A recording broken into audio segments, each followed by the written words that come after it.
Kailan lang ay nagtanim tayo ng dalawang luya sa container na ito. Dalawa ring luya dito sa container na ito.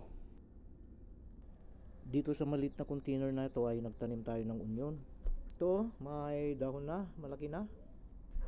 May tanim din kaming kamuti rito sa maliit na container na ito. Pero ililipat din natin sa malaking container o doon sa plastic bag ba. Dito sa tray na ito, nagpunla tayo ng buto ng talong at hintayin natin tumubo. At paglilipat tanim tayo sa malaking bag o grow bag. Gawang chinang pang tanim ba? Pang 5 gallon na lupa. At ito naman ay may tanim na garlic. At ito ay may tanim na luya. Pero itong luya na ito ililipat din natin sa malaking bag ba. Pagtamnan na lang natin ito ng bawang. At itong luya na ito, dito na lang ito kasi medyo malaki na rin itong plastic na pinagtamnan. Maluwag na rin sa kanya. At obserbahan natin ang pagtubo nito dito. Sa maliit na container na ito ay may tanim tayong kamote. Pero mababa at palit lang itong container na ito. Kaya itong mga kamuting tanim natin dito ililipat na rin natin sa sa isang malaking bag ba. Mas nakakaluwag sa kanilang pagtubo at paglaki. May mas malaking espasyong lupa at makakapang-ugat sila ng maigi. Mataas ang lalim. Ngayon itong mga tinanim natin dito sa maliit na container, transfer natin, ililipat natin dito sa mas maluwang ba, dito sa mas malaking bag o grow bag para makapang-ugat silang maigi at magbigay ng ani. Siguro more than we expected na ani, di ba? Tingnan natin. Ito pang isa.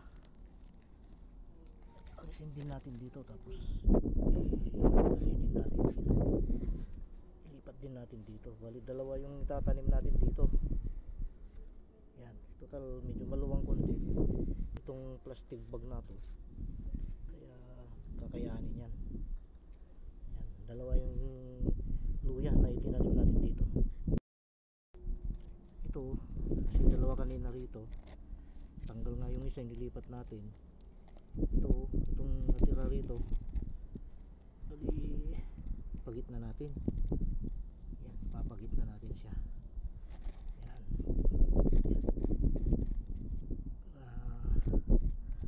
Sa kanya na lahat yung espasyo ba. Yung maliit na plastic na ito na pinagtamnan sa kanya. At ito yung punla nating kamatis na malalaki na sila.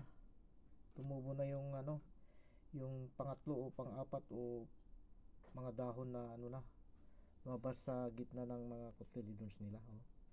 At yung mga spring onions natin malalaki na rin sila. Mamaya ipapakita ko sa inyo.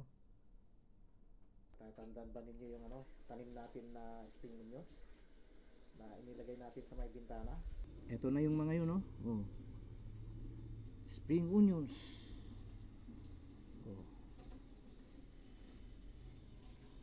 Spring onions, ayan diba? Ang lalaki na nila, dami ng dahon.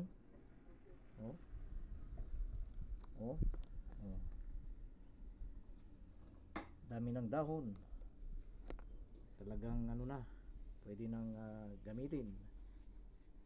Katunayan nga may ginamit na kami rito Kita ba nyo yung yung pinagputulan? Yan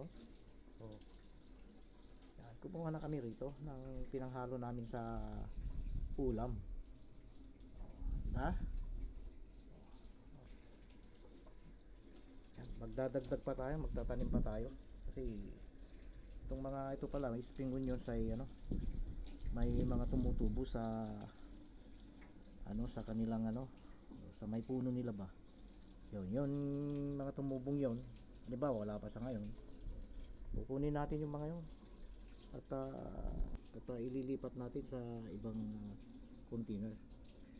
Yan. Hindi na tayo bibili ba. Dito na lang tayo kukuha ng mga itatanim. Di ba? Yung tipid natin, di ba? Sa gastusin ba? Nakakatulong ng malaki. Siya pa. Kaya tanim na tayo.